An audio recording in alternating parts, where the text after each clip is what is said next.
les vieilles chansons, les vieilles chansons qui tournent en rond.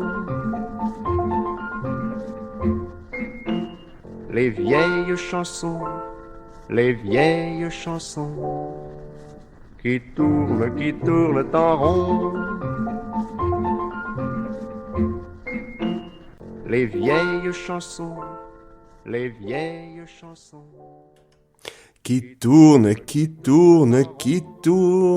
Alors, bonjour, chers auditeurs et auditrices de la plus grande et de la plus belle et de la plus rayonnante radio communautaire en Estrie. Et je parle bien évidemment de CFLX qui sévit sur la bande FM 95.5. Au micro, avec vous. Peut-être aurez-vous reconnu votre humble animateur Étienne Alexis, directeur général de la Société nationale de l'Estrie et de droit collectif Québec, deux organismes à but non lucratif qui produisent pour vous l'émission de chansons de réflexion qui nous permet de discuter avec des invités de marque à propos d'enjeux qui nous semblent fondamentaux ou importants pour la nation québécoise comme pour la région de l'Estrie, qui permet à ces deux organismes finalement d'assumer leur mission à l'effet de faire rayonner notre culture nationale, de même que de notre histoire, notre langue, et puis d'offrir des espaces de débat citoyens afin de discuter de notre avenir et de notre présent comme nation. Écoutez, là, je suis comme excité comme un enfant d'école. Là. J'ai 46 ans bientôt, là, dans 2-3 jours, mais me semble qu'avec le retour de ciné-cadeau, puis la quasi-neige, là, je me sens, là, je vous dirais de l'âge de 7-8 ans, en plus qu'arrive mon temps préféré de l'année, c'est-à-dire les deux émissions que je produis avec un ami, mais on ne peut plus professionnel, Antonin-Xavier Fournier. C'est mes deux émissions préférées. Vous le savez, c'est comme une série. La première émission, juste avant les fêtes, on va dresser le bilan de l'année 2024, alors que l'émission prochaine, qui surviendra le 15 janvier, on va plutôt vous parler de nos prédictions 2024. Et d'ailleurs, ben là, à force de répéter ces espèces d'émissions-là thématiques, on commence à avoir comme une espèce de bilan, tu sais. Alors, je me suis amusé en préparant l'émission à aller voir ce que Antonin, Xavier et moi avions prédit pour l'année 2024. Puis honnêtement, je trouve qu'on n'est pas si pire pantoute, Monsieur Fournier. Alors, bon, la première d'Antonin, c'est au plan international, à l'effet que le président Trump allait perdre.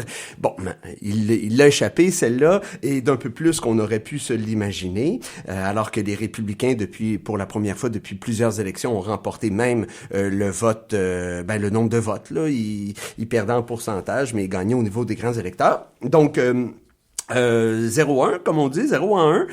Il nous avait aussi discuté de la situation politique d'Éric Duhaime et du Parti conservateur, à propos de laquelle il y a comme pas grand-chose à dire en 2024. Alors qu'à Pierre Poilievre, là, j'avoue, Monsieur Fournier a scoré et pas à peu près, alors qu'il avait affirmé que Pierre Poilievre allait maintenir le rythme, considérant l'usure des libéraux. Mon Dieu, je ne sais pas s'il avait imaginé à quel point, et le fait que Poilievre s'inscrivait toujours dans la vague de politiciens populistes qui surfent sur une certaine popularité. Quant à votre complice Kinzo Madère, comme on sait, puisqu'une chose qui revient aux 2 semaines n'est pas nécessairement bimensuelle, c'est-à-dire 2 fois par mois, mais aux 15 jours. Donc, pour ce qui est de votre complice Kinzo Madère, j'avais dit qu'il n'y aurait je n'avais pas eu de prédiction au niveau de la région. J'avais prédit que la CAQ allait perdre 1 ou 2 circonscriptions à la suite d'élections partielles. C'est une prédiction manquée, mais pas vraiment. Ben non, c'est pas ça, vraiment. Parce qu'il y a quand même eu 2 départs et il y aurait pu avoir des partiels de déclencher, notamment dans Terrebonne, d'où on a. Oh oui, c'est allumé. Et puis, enfin, ma deuxième prédiction, c'est aussi avéré juste, à l'effet qu'il n'y aurait pas d'élection fédérale en 2024 en attendant. Mais là, c'est de justesse. Parce qu'on peut presque dire qu'il y en a eu une en 2024. On peut presque dire qu'il n'y a plus de gouvernement. Ouais, c'est ça, voilà. Mais bon, on sera pas trop sévère. Alors, voilà le petit jeu avec lequel j'avais le goût de m'amuser avec vous juste avant, comme en titre d'introduction. production. Et ben évidemment, comme le veut la tradition, la musique qui sera mise en valeur aujourd'hui, c'est de la musique du temps des fêtes. Et il y a un classique, hein, vous savez, je suis né avant 1980, et s'il y a un groupe qui m'a marqué tant au niveau de l'art, hein, de la culture de manière générale, tant au niveau de de l'humour, mais aussi de la chanson, c'est Rock et Belles Oreilles. Et nous entendrons donc la chanson C'est Nono Noël. À tout de suite, et on va donc partir l'entrevue avec Antonin-Xavier Fournier, professeur de sciences politiques au Cégep de Sherbrooke. Alors à tout de suite.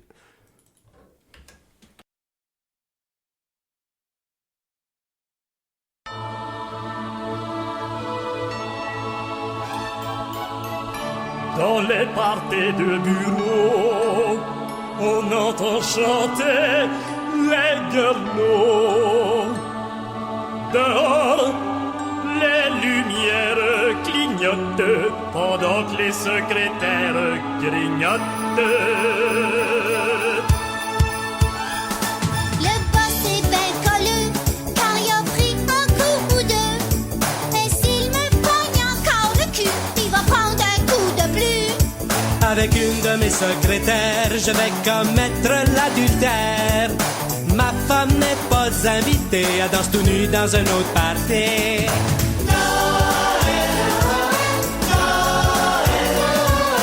Joanne Sémivelle lance rasant les aisselles.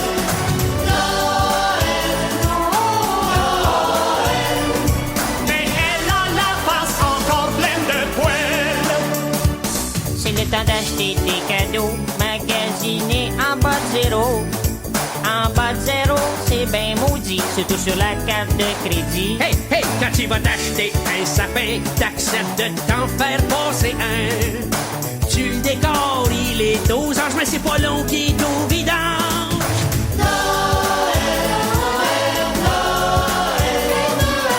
Il a pris des pilules de Palo Noël.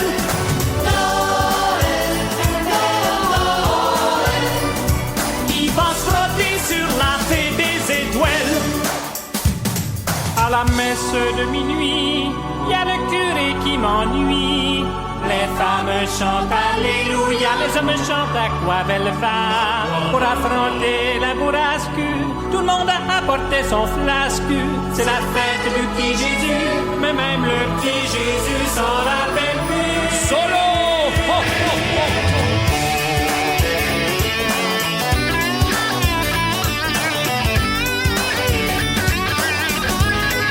Changez de côté! Mais non, pas toi, guitariste, toi, tu joues du bon bord.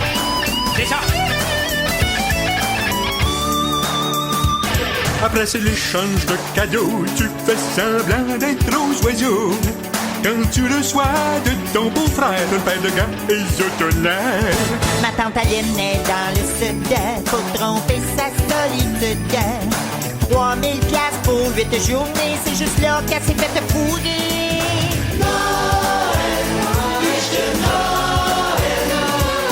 On se pète les bretelles, on se bourre dans les pretzels.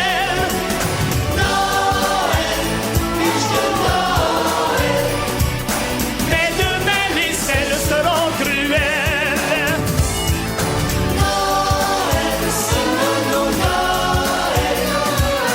Les petits yoppies pensent à des yoppies.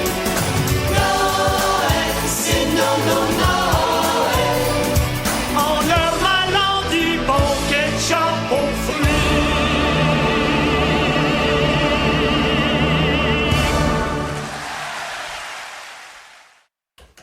Ah, c'est Nono Noël, que voilà un classique qui est toujours agréable à écouter, qui évidemment met le sourire aux lèvres. Alors, je le disais, mon petit péché mignon, recevoir un ami, mais ô combien professionnel de l'analyse des événements sociopolitiques. Antonin-Xavier Fournier est diplômé en sciences politiques de l'Université de Sherbrooke et de l'Université du Québec à Montréal. À titre de chercheur, il s'est intéressé, entre autres, à l'évolution du système politique de la France sous la Ve République, avec notamment la publication d'un livre, La dynamique du pouvoir, Devoir sous la 5e République, cohabitation et avenir des institutions. Il est professeur de sciences politiques au Cégep de Sherbrooke et analyste politique chevronné ayant collaboré avec de nombreux médias. Monsieur Fournier, bonjour. Oui, bonjour Alexis. J'ai aussi écrit récemment un livre de méthodologie pour les sciences humaines, entre autres. Tout à fait, tout à fait. Il va falloir que tu me refiles ce Oui, c'est ça dans la notice biographique. Exactement, pour que je puisse le nommer à la prochaine émission. Hey, c'est le fun, c'est le temps du bilan de l'année, on se questionne. Puis là, je sais pas si nos auditeurs auditrices en ont entendu énormément des bilans de l'année au 18 décembre, mais pas encore habituellement. Ah non, c'est ça, là, on est quand même dans les premiers, fait qu'on devrait pas être trop redondant. En fait, pour vous rappeler, là, l'émission, le concept évolue toujours un petit peu. Antonin et moi, au départ, on choisissait chacun un sujet qui avait marqué l'actualité au niveau de 3 paliers, 3 paliers politiques, soit municipal / région, évidemment le niveau québécois, le niveau national, puis au niveau fédéral ou international. Mais bon, on s'adapte aux événements et lorsque je discutais ou j'échangeais avec Antonin sur cette émission, il m'a soumis 4 enjeux, 4 thèmes, 4 dossiers qui pour lui avaient marqué l'émission 2024. Et si l'année dernière il avait fait une thématique parti conservateur, par exemple sur la scène internationale à Ottawa ou à Québec, là c'est plutôt une thématique de départ, si on peut dire. Ou de difficulté. Oui, non, c'est très juste. Ouais, alors qu'on va parler évidemment du départ de la mairesse. En fait, tiens, je vous laisse annoncer votre premier sujet, Monsieur Fournier. Alors, on va parler d'Evelyne Baudin, là, évidemment. Oui, Evelyne Baudin qui a annoncé, qui est partie en congé d'abord, qui a eu ensuite un retour assez difficile, des départs dans son cabinet.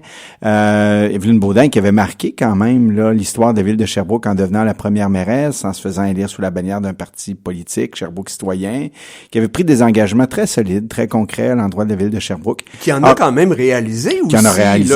Qui en a réalisé quelques-uns, mais grosso modo, l'aventure a été jusqu'à maintenant un relatif, je parle de relatif, mais un relatif échec. On a quand même 2 conseillères municipales qui hésitent là à se représenter sous la bannière du parti à l'occasion des prochaines élections. Et on a une mairesse aussi qui a décidé tout simplement de ne pas se représenter, donc qui est sur son départ. Je l'entendais même cette semaine dans des entrevues à Radio-Canada, et elle disait plus ou moins vouloir se mêler des affaires du parti, plus ou moins répondre finalement aux questions purement politiques là, en rapport avec l'organisation de la prochaine campagne électorale. Donc, c'est une mairesse, finalement, qui n'aura fait que passer dans une certaine mesure. Et je pense que c'est un petit peu dommage en bout de piste, parce qu'Evelyne Baudin avait beaucoup à apporter à la ville de Sherbrooke.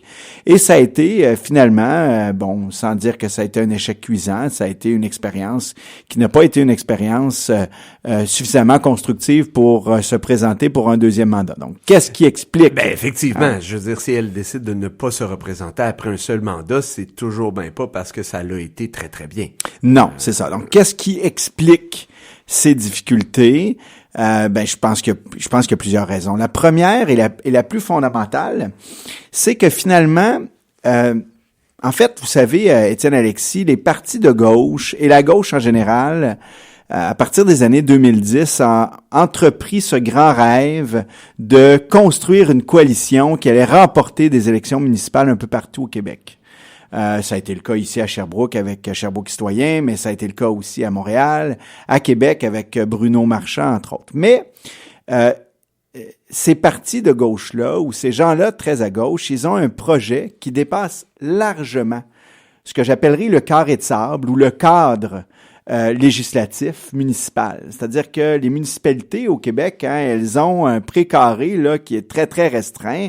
Elles ont pas beaucoup d'espace ou de marge de manœuvre.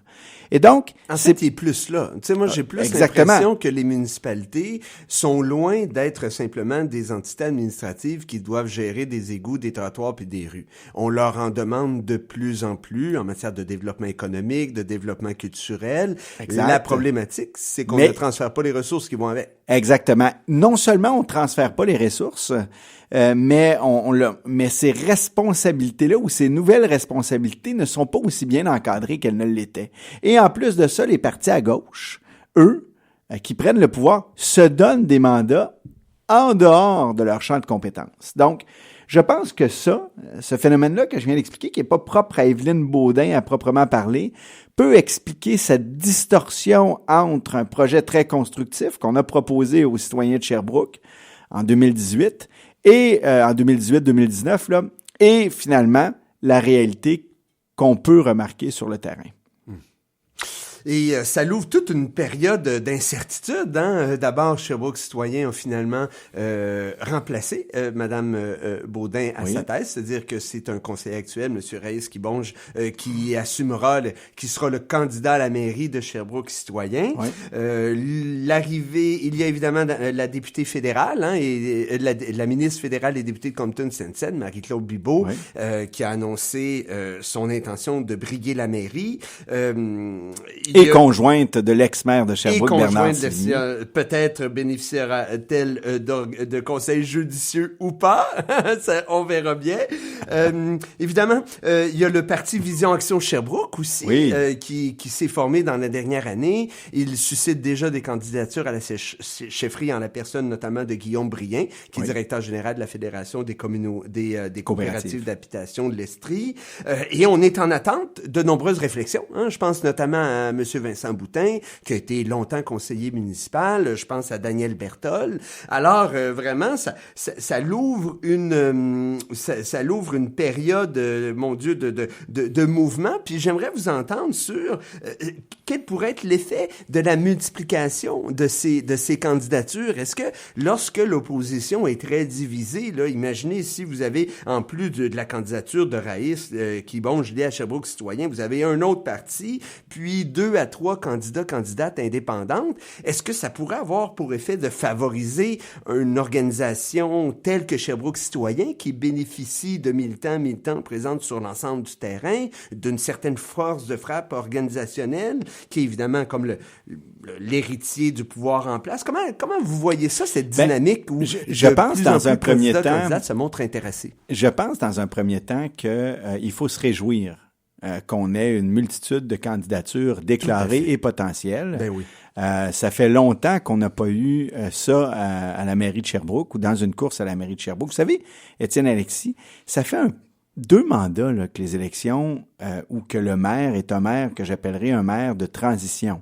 Il y a eu là, notre ami Steve Lucier qui a fait un seul mandat. Tout à fait. Et il y a eu, pour lequel on a été très difficile en général à son endroit. Les citoyens comme les médias en général.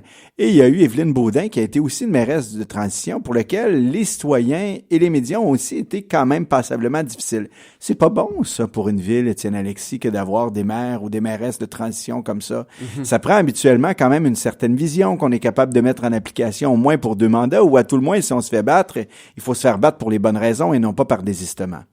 Donc, je pense que c'est une bonne nouvelle sur le fond que d'avoir plusieurs candidatures et souhaitons que le prochain maire ou la prochaine mairesse de la ville de Sherbrooke sera un maire ou une mairesse qui saura évidemment donner une impulsion à la ville et qui sait peut-être faire plus d'un mandat.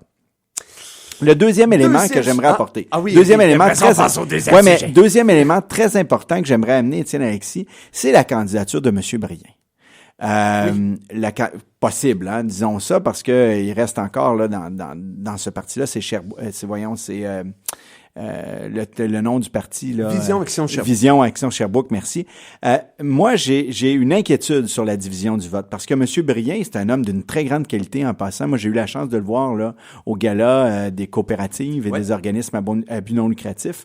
C'est un homme d'une très très grande qualité qui a des convictions profondes et qui semble être capable d'unir les gens autour de lui et de travailler de manière collaborative et en équipe avec les gens. Donc ça, c'est une bonne candidature pour ce nouveau parti-là, mais en même temps, c'est quelqu'un qui a des convictions profondément à gauche.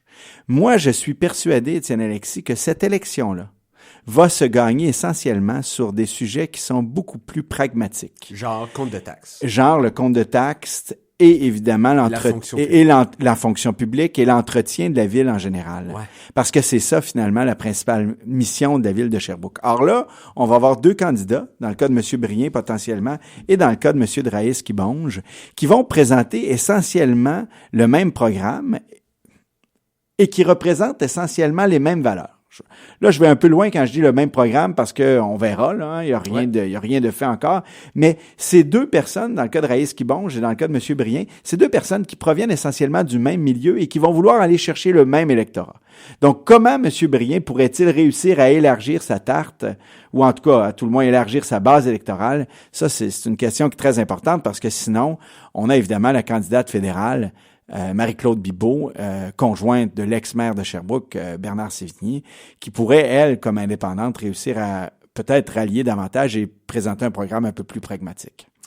Juste avant d'aller en chanson pour clore ce premier sujet portant sur la politique régionale, je pense que ça vaut la peine de... On se doit de souligner la carrière du conseiller municipal Marc Deneau, qui va finalement tirer sa révérence en 2025, mais qui a été élu pour la première fois avant ma naissance, ou je ne sais trop. Dans un autre siècle. Ouais, c'est ça. Saluons son engagement envers la communauté de Sherbrooke. Merci beaucoup, Monsieur Deneau, pour votre dévouement. Maintenant, nous allons aller en chanson avec un autre classique du temps des fêtes, bien évidemment. Ceci, maintenant, un peu peut-être moins, moins comique, mais on ne peut plus appréciable. Et je parle du 23 décembre de Beau Dommage. Alors, à tout de suite. Au 30 décembre, parce que là, on sera plus capable. On a le droit de le faire jouer en boucle. Il n'y a pas de problème pour l'instant. Alors, un grand classique de la chanson québécoise lié à ce temps des fêtes.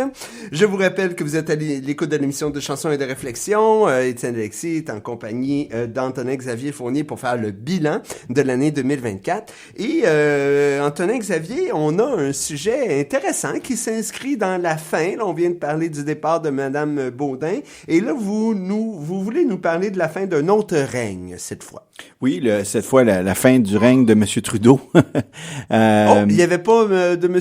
Il y a M. Legault aussi, vous voulez qu'on y aille au provincial. Ouais. Celui-là, il est quand même un peu moins évident que l'autre, parce que l'autre, on ne sait pas s'il va tenir jusqu'à demain ou après-demain. C'est pour ça que j'ai voulu en émissions de fin d'année. C'est vraiment, c'est triste. C'est triste d'ailleurs. Et ça me fait penser, Étienne Alexis, que j'y reviendrai quand je parlerai un peu plus tard d'Emmanuel Macron, mais dans le cas de Legault, dans le cas de Trudeau, dans le cas de Macron, je trouve qu'il y a une espèce d'irresponsabilité gouvernementale. Je sais pas si on n'était pas vivant à cette époque-là, Étienne Alexis, nos parents l'étaient, mais dans les années 1960, je vais prendre le cas du général de Gaulle, par exemple, hein, il y avait toujours cette idée, lorsqu'il y avait un suffrage populaire, de mettre sa responsabilité en jeu. Ouais. Je pense qu'il y a personne, par exemple, qui aurait... prenons le cas de M. Parizeau. Prenons le cas de M. Parizeau, par exemple, en 1995-96, qui a immédiatement démissionné après la perte du référendum. On peut penser aussi que Pierre Elliott Trudeau aurait démissionné au lendemain d'un référendum perdant, c'est-à-dire si le camp du oui l'avait emporté en 1980. Et là, on est aux prises avec une succession de gouvernements. Je vais prendre le cas de M. Legault. M. Legault qui est extrêmement impopulaire, qui n'arrive d'aucune manière à faire bouger l'aiguille. Il l'a peut-être fait bouger un petit peu pendant l'été, mais c'était peut-être une anomalie statistique davantage qu'une véritable réalité. S'engouffre dans une difficulté incommensurable de gouverner. Je ne sais pas quel commentateur politique, je me demande si c'est pas peut-être l'ex-maire Régis Labombe qui titrait en fin de semaine « Fera-t-on une troisième campagne électorale sur le troisième lien? » C'est quelle absurdité dans les circonstances. Une CAQ qui est complètement usée, qui a été usée finalement par la pandémie, qui est incapable de se relever. Un gouvernement qui a l'air un peu déconnecté aussi de la réalité, j'oserais dire. Et ça, c'est un leitmotiv là, qui vaut pour Legault, qui vaut pour Justin Trudeau et qui vaut aussi pour Macron. Donc, ce sont des gouvernements qui sont usés sans trop savoir pourquoi, mais qui ne semblent plus être dans l'air du temps, qui semblent avoir des difficultés à prendre des bonnes décisions. Vous me direz, puis c'est vrai que l'exercice du pouvoir est un exercice qui est difficile. N'importe quel gouvernement vous le dira, n'importe quel parti politique pourra vous le dire. Mais M. Legault, à chaque fois qu'il parle, on a l'impression qu'il n'est plus du tout dans l'air du temps. Donc, dans ce contexte-là, et avec l'impopularité qui le caractérise à l'heure actuelle, je vois mal comment il pourrait décider de poursuivre, malgré toutes ses déclarations, sa carrière politique. Et là, ce que ça veut dire, Étienne Alexis, c'est que ça veut dire une démission quelque part en 2025. Et 2025, c'est dans quelques dizaines de jours, ou dans une dizaine de jours tout au plus. Donc, vous voyez, Ça veut dire que ça va... Ça pourrait être votre prédiction. Ça pourrait être une prédiction. Quelque part, là, peut-être en novembre ou en décembre 2025, dans un an, là, autrement dit, qu'il y ait un départ de François Legault. Et vous savez, la question qu'il faut se poser, c'est quel serait l'avantage pour François Legault de rester alors qu'il vient de remporter une des plus fortes majorités électorales depuis 1973, qu'il a réussi à partir de rien et à devenir premier ministre et à remporter 2 mandats majoritaires, se faire subir une raclée aux élections, rien de plaisant, partir la tête haute, c'est toujours plus significatif. Je pense que François Legault a cette chance-là et il doit absolument la saisir.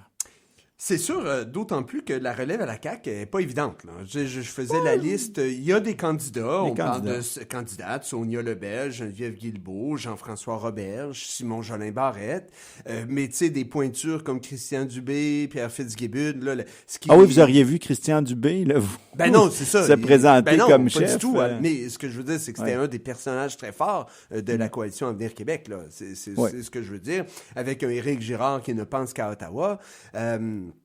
Tu sais, je pense que c'est un parti qui fera face à d'immenses défis de leadership au lendemain du départ de François Legault. Puis juste pour compléter sur la scène québécoise, avant d'aller en pause, bien évidemment, les difficultés, l'électorat étant un bassin à somme nulle, ce qu'un parti politique perd, ben ce sont les autres partis politiques qui le récupèrent.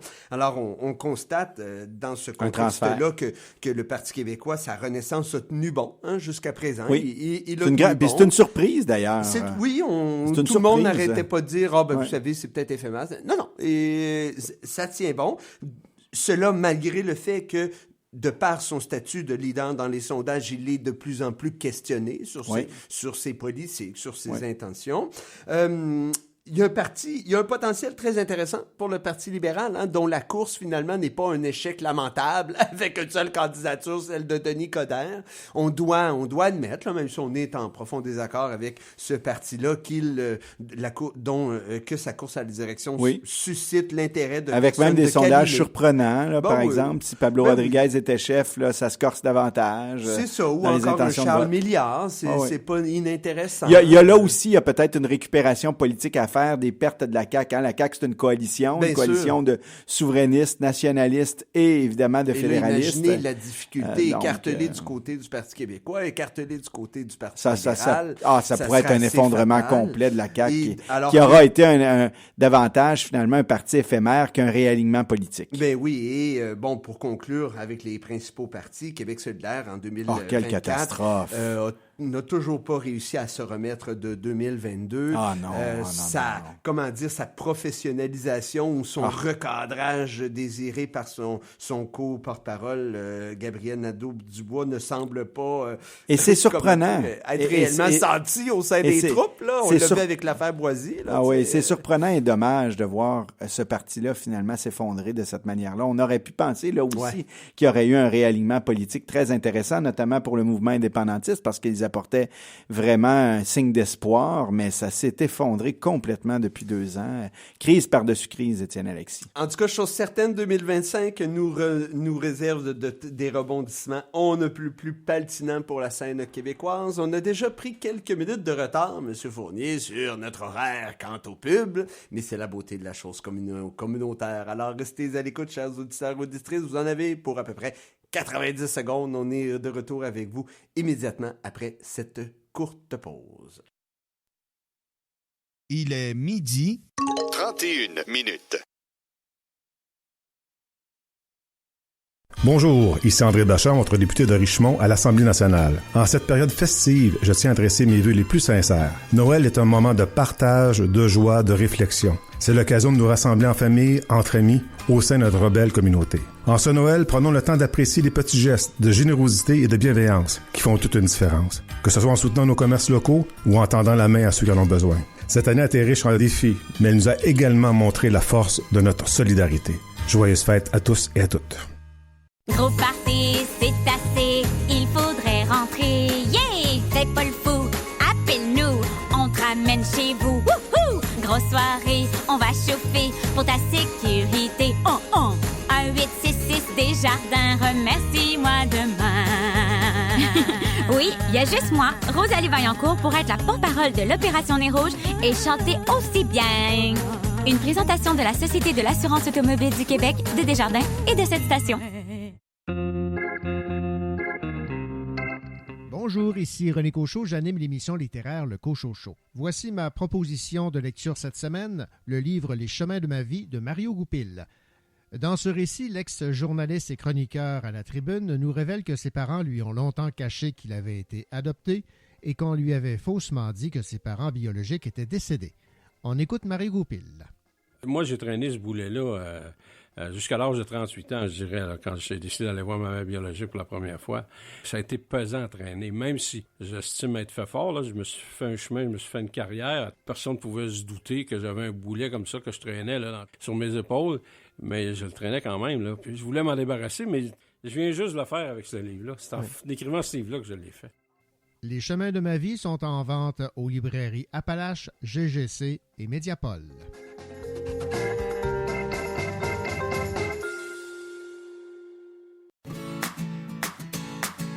Pas pire sportive. C'est Félix 95.5 FM.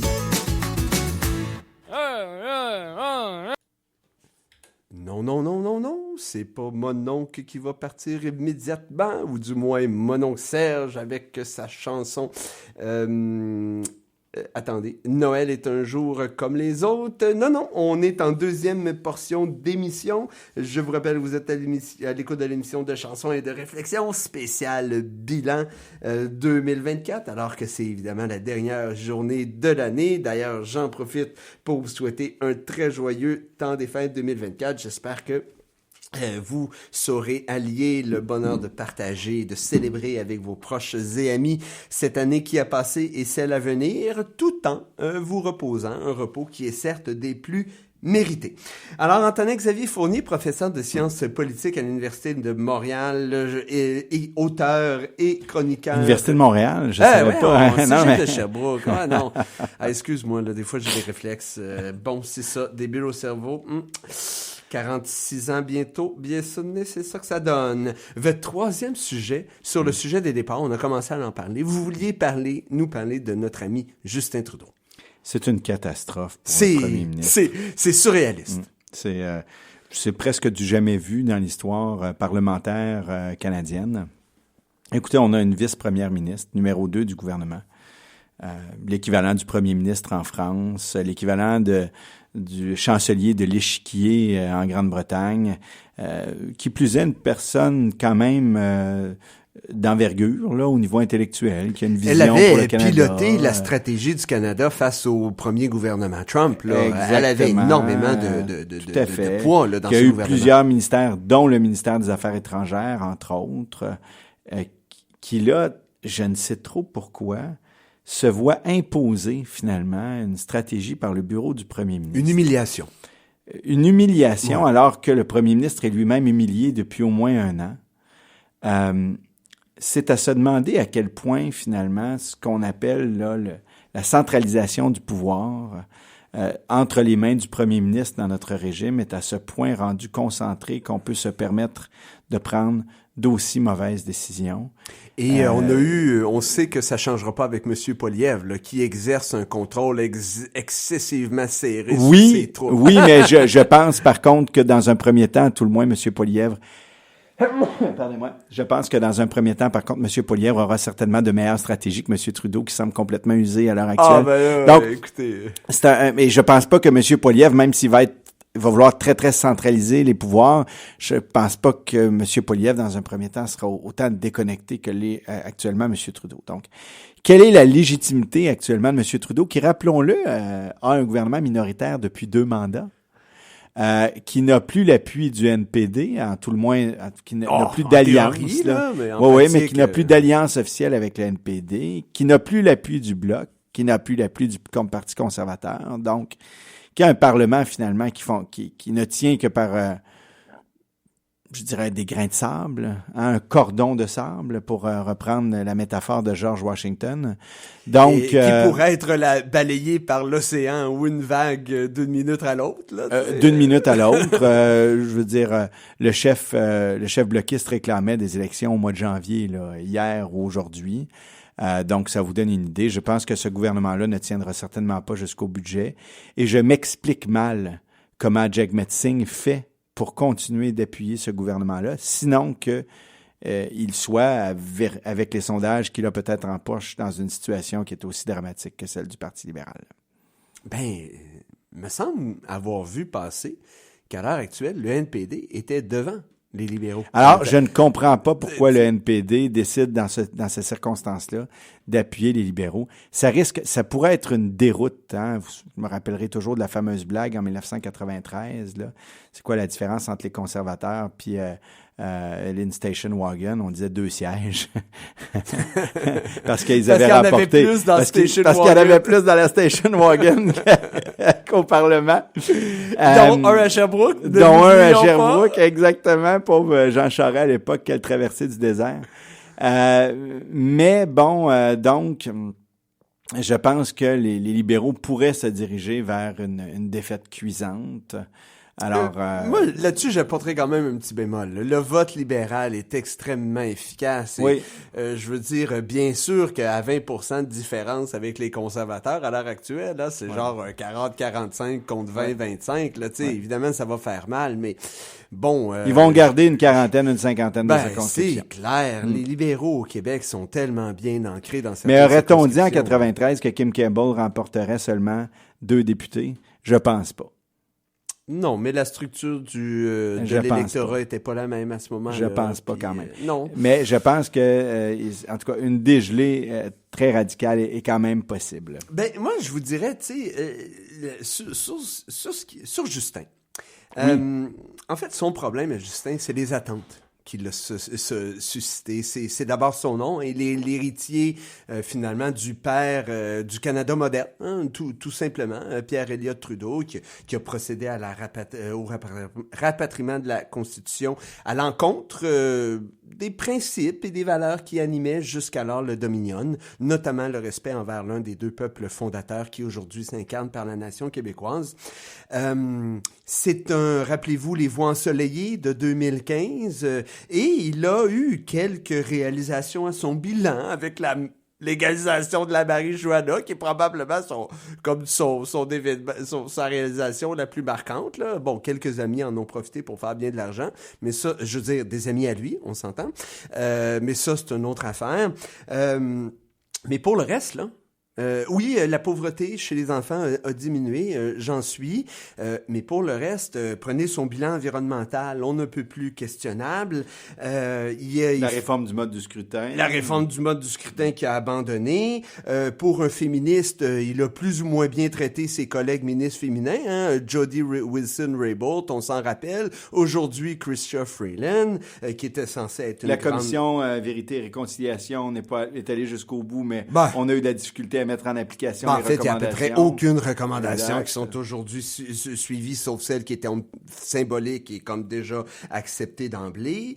Et là, on parlera pas de ses échecs à l'international, du surplace au niveau environnemental. Oui, il a instauré une taxe carbone, mais ça n'a pas empêché le Canada de continuer à émettre de continuer à ne pas atteindre ses objectifs en matière d'émissions de gaz à effet de serre.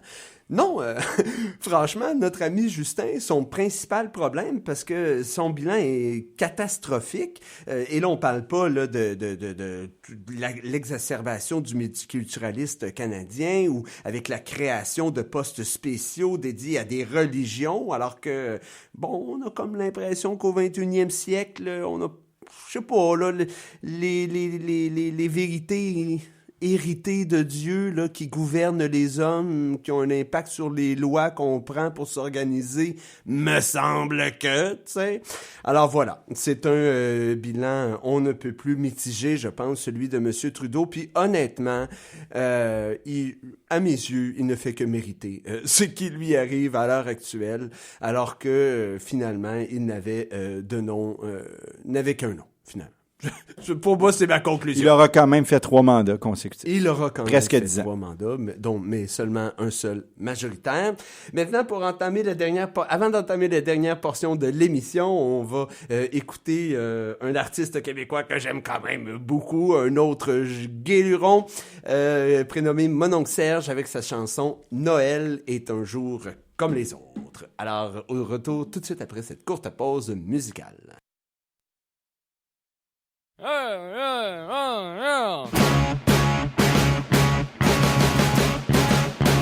messe de minuit, hostie c'est dole, le vieux pédophile en soutane est heureux de voir autant d'enfants dans maison de Dieu. La chorale des grosses matantes chante les cantiques de cave. Les bonhommes cochons tiquent le cul des petits plots de saison pis ils bavent. Les flots impatients y'en ont rien à crisser, pensez qu'au cadeau pour y ganter. Qu'est-ce que petit monde à la marde, me semble qu'il y a des volets qui se parlent. Quand toi rentrons à maison, j'irai bien dormir dans mes draps, mais non!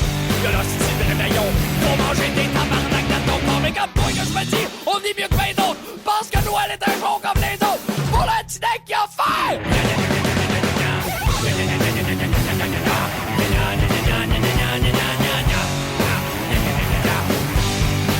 Le petit nègre, il croit pas en Jésus, le petit nègre.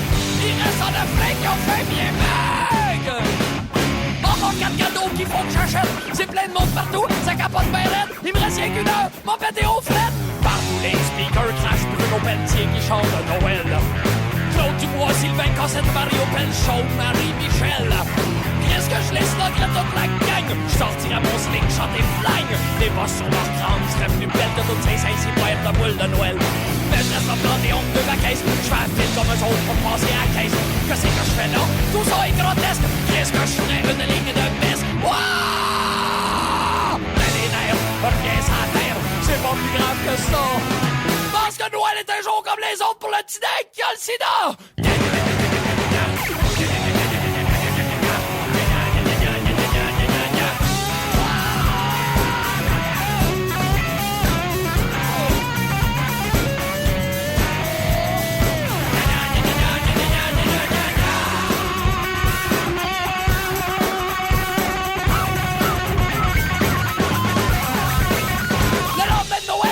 Le monde capote, de wow, les crétins retournent dans les magasins. Encore des aubaines à pas manquer. Moi je reste à la maison, je suis sur le lendemain de brosse. Je pense à la fille du IGA, je sors ma graine puis je me crosse. Pendant ces quelques secondes au moins, on dirait que j'ai moins mal à la tête. Et que le tabarnak de temps des fêtes et ton vin rendu loin. Le gros vieillard barbu rouge tomate, les parties de famille super plates, les matantes qui se forcent pour finir leurs assiettes, puis après les fêtes se mettent à la diète.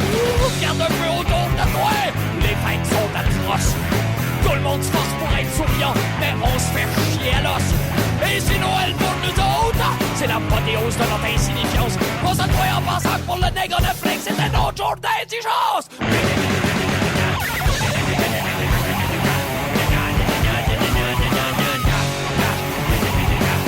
Le petit nègre, il meurt! On s'en tabarnak! On est plein de cadeaux!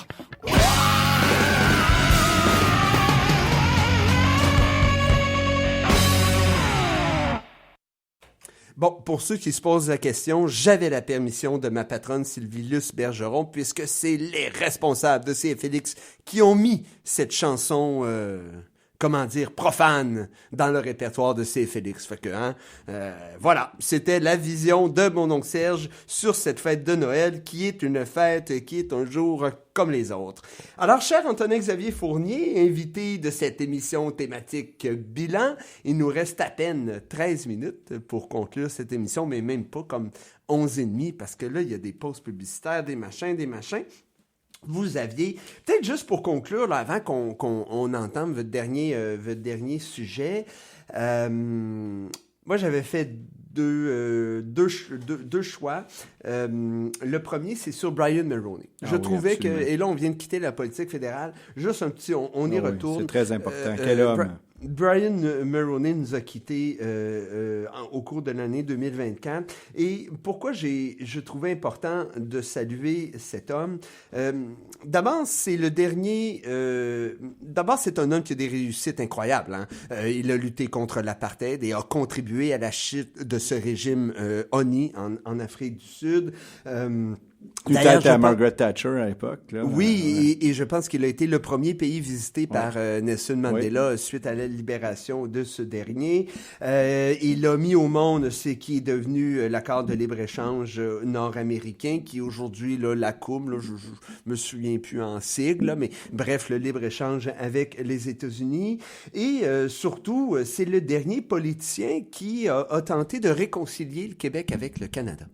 Dans l'honneur et l'enthousiasme. Dans l'honneur et l'enthousiasme, il a mis au monde 2 accords constitutionnels. Le premier, le principal, le lac Meech en 1988, qui finalement est mort au feuilleton. Un deuxième, Charlottetown, qui a été rejeté par référendum. Je trouvais que le fait de souligner sa mort me permettait de souligner à quel point on parlait là auparavant, là, les politiciens prenaient leurs responsabilités, à quel point je trouve que la mort de Mulroney nous souligne à quel point la classe politique fédérale actuelle, mon Dieu, manque un peu de grandeur, je trouve, de leadership, et que l'on résume, par exemple, le dossier constitutionnel à de simples chicanes administratives. C'est comme complètement burlesque. Le Canada est un drôle de pays où le premier ministre est le premier à vouloir enfreindre la Constitution qui est censée le gouverner. C'est comme...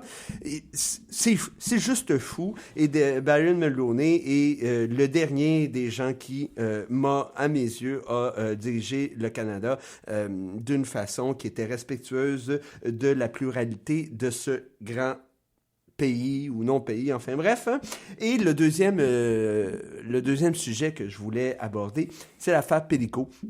Je suis convaincu que certaines d'entre vous ont entendu cette histoire d'horreur où une femme, après 50 ans de mariage, a été victime finalement de la folie de son mari qui l'endormait grâce à de fortes doses de médicaments, et après avoir commencé à la violer lui-même, lorsqu'elle est endormie, a créé un site appelé à son insu, et c'est des dizaines d'hommes qui ont violé cette femme, toujours fortement droguée à chaque fois.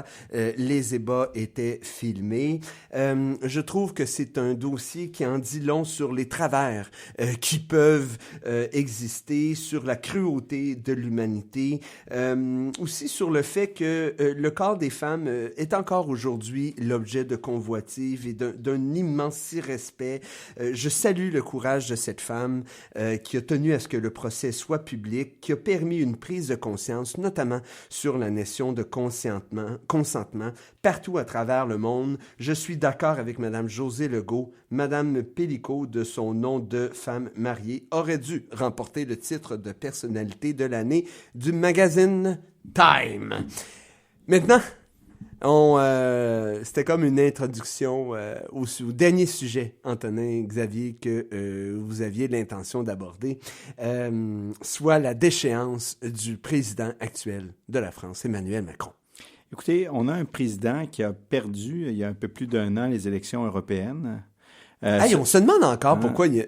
Alors, il a perdu les élections européennes suite à cette défaite électorale qu'on pourrait dire lointaine, dans le sens où les élections européennes, pour des Français puis pour des Européens, c'est toujours un palier qui est très loin. Il a décidé donc de dissoudre l'Assemblée nationale, qui est une prérogative présidentielle, entre autres, avant de terminer la législature, et il a perdu les élections législatives qui se sont déroulées en juin et en juillet. Non seulement a-t-il perdu les élections législatives, mais suite évidemment à la débâcle de son parti aux dernières élections législatives, il a subi une motion de défiance après avoir pris plus de 6 semaines à nommer un gouvernement. C'était seulement la 2e motion de défiance de l'histoire de la Ve République. La Cinquième République, c'est le système politique de la France. C'était pas la première, même? J'avais cru que c'était... Non, c'était la deuxième. La deuxième. La première, c'était en 1962, à l'époque du général de Gaulle. C'était Georges Pompidou qui était futur président de la République, mais à cette époque-là, premier ministre. Alors, en 1962, Alexis, on est dans une période très particulière. Les accords d'Évian viennent d'être signés. Qui portent sur l'Algérie. Qui portent évidemment sur l'Algérie, sur l'indépendance de l'Algérie. Et au même moment, de Gaulle décide de faire un référendum sur l'élection du président au suffrage universel parce que en 1958, le président n'était pas élu au suffrage universel, il était élu par un collège électoral de grands électeurs. Ouais. Donc en 1962, en pleine crise des missiles, la campagne référendaire sur l'élection du président au suffrage universel a lieu. D'ailleurs, la crise des missiles joue un rôle important dans cette campagne référendaire parce que De Gaulle l'instrumentalise pour dire qu'il a besoin du suffrage universel pour être le seul à détenir les fameux codes qui permettent de lancer les ogives nucléaires. Hein? C'est vous dire que tout est dans tout, comme on dit. Et aussi, c'était... pour avoir lu... pas nécessairement ses mémoires, mais il y avait... De Gaulle, évidemment, bénéficiait d'une notoriété, hein, d'une légitimité qui était sans faille. Oui, mais il était passé par un long purgatoire entre 1948 et 1958, faut le dire. Tout à fait. Mais ce que je veux dire, c'est qu'une des raisons pour lesquelles il était motivé à instaurer le suffrage universel pour la présidentielle, c'était afin de permettre à ses successeurs de pouvoir bénéficier de la même légitimité démocratique que son rôle de chef de guerre lui avait offert. Il voulait imposer le rythme à la Cinquième République. Mais à l'époque, il y avait un des membres des partis d'opposition qui s'appelait François Mitterrand, qui paradoxalement va devenir un des présidents les plus centralisateurs de la Cinquième République quand il sera élu en 1981. Quelqu'un qui fait le contraire de ce qu'il disait. Mais qui, à l'époque, a écrit un livre qui s'appelle « Le coup d'État permanent » pour, donc, évidemment, pour décrire la situation du référendum sur l'élection au suffrage universel et s'opposer, donc, à cette élection au suffrage universel. Donc, le gouvernement Pompidou va tomber sur cette question-là, précisément, sauf que c'est une motion de censure qui va tourner à l'avantage du général de Gaulle. Le général de Gaulle, avec sa célèbre phrase, va dire « c'est moi ou le chaos ». Et tout le monde va finalement se rallier aux élections, non seulement au référendum, mais ensuite aux élections législatives qui vont arriver en 1962, suite à la dissolution. Et donc, l'élection au suffrage universel va arriver pour la première fois du président en 1965. Donc, c'était la deuxième fois qu'on avait une motion de censure. C'est pas arrivé souvent quand même dans l'histoire de la Cinquième République. Et là, contrairement à De Gaulle, le président Macron, en fait, ce qu'il aurait dû faire là, au lendemain de juin et juillet, c'est simplement de démissionner, ce qu'il n'a pas fait finalement. Ah oui? Vous pensez qu'il aurait dû démissionner? Ah ben oui, absolument. Écoutez, là, les élections législatives françaises, là, c'est le résultat du suffrage populaire. Là, hein? C'est-à-dire que tous les Français sont appelés à voter. C'est le suffrage universel. Là. Exactement. Donc, c'est une légitimité qui est concurrente, qui est aussi puissante. Oui. Là, on avait perdu coup sur coup élection européenne, élection législative. De Gaulle aurait démissionné immédiatement, mon cher Étienne Alexis. Et là, au moins, il aurait dû démissionner suite à la motion de censure et organiser une nouvelle élection présidentielle, ce qu'il n'a pas fait. Et là, il se retrouve dans une situation un peu comme Trudeau, absolument abracadabresque, pour reprendre les célèbres paroles pas de Charles de Gaulle, mais de Jacques Chirac. Et là, faut comprendre que la France en était à son 4e premier ministre en seulement 1 an. Oui. Et là, notre ami nous a sorti un chapeau de son lapin, un vieux routier de la politique française. François Bayrou, qui renaît chef du MoDem. La combienième fois, M. Fournier. Je veux dire, est-ce un choix 3 élections présidentielles déjà. Est-ce un choix qui vous a surpris? Non. Et dans quelle mesure vous pensez qu'il pourrait mieux faire que Michel Barnier? Ben, en fait, l'idée pour Bayrou, c'est de tenir jusqu'en juin et juillet. C'est son seul mandat. Il veut se rendre à l'été. Parce qu'après 1 an, le président peut dissoudre à nouveau l'Assemblée législative. On verra s'il osera le faire. S'il fallait qu'il soit désavoué pour une 2e fois à l'intérieur d'une élection législative, je vous le dis, Étienne Alexis, là, c'est une démission automatique. Bref, les jours du président Macron me semblent, tout comme celles du gouvernement Trudeau, comptés pour le moment. Et là, on se retrouve dans une situation qui pourrait être préoccupante, hein? Alors que, au final, en France, ils ont essayé plusieurs partis. La Ve République n'a pas l'habitude de ça, là, mais c'est quand même des situations qui arrivent un peu partout dans les démocraties occidentales. En fait, ma question, c'est il y a seulement désormais 2 seuls partis qui n'ont pas assumé le pouvoir en France, soit la France insoumise de Jean-Luc Mélenchon et le Rassemblement national de Marine Le Pen. Est-ce que vous pensez que les Français en sont rendus à se tourner vers l'un ou l'autre, se disant, on les a tous essayés, il nous reste l'une de ces 2 formations politiques, et si oui, selon vous, laquelle? Moi, je pense que toutes les conditions sont réunies pour que le Rassemblement national réussisse à faire une percée importante, soit à l'occasion des prochaines élections législatives, et s'il devait, par exemple, remporter la majorité des 577 députés, le premier ministre deviendra en quelque sorte un président, là, parce que quand on est en période de cohabitation, le président, finalement, se voit dépouillé de la presque totalité de ses pouvoirs. C'est arrivé à 3 reprises déjà dans l'histoire de la Ve République. Et je pense, pour le savoir. Je pense que oui, je pense que le Rassemblement national est en bonne position parce que, en général, cette comment je pourrais dire, cette fragilité, cette instabilité politique favorise habituellement les extrêmes. Ça pourrait être la France insoumise, mais je pense que le vent souffle très fort pour le Rassemblement national à l'heure actuelle. Pour moi, ça ne fait aucun doute. La France n'est pas un pays de gauche, c'est un pays de droite. Il suffit que de rentrer à l'aéroport pour le savoir. Exactement. Et Mme Marine Le Pen, peu importe ce qu'on en pense, semble avoir réussi son opération de dédiabolisation de Absolument, sa formation aidée par M. Bardella, d'ailleurs, de manière assez succulente. Exactement. Donc, je pense que ça fasse notre bonheur ou pas, nous assisterons à des événements historiques. C'est pas un absolu, là, entendons-nous, mais je pense qu'ils sont dans une bonne position. Antonin-Xavier Fournier, c'est déjà la fin de l'une de mes émissions préférées de l'année. Je vous remercie beaucoup d'avoir été On se revoit en janvier, c'est ça? On se revoit bientôt, le 15 janvier. D'ici là, prenez soin de vous, chers auditeurs et auditrices. Vous étiez à l'écoute de l'émission de chansons et de réflexions. On a eu beaucoup de plaisir d'être avec vous. Je vous souhaite une belle fin de journée et à bientôt.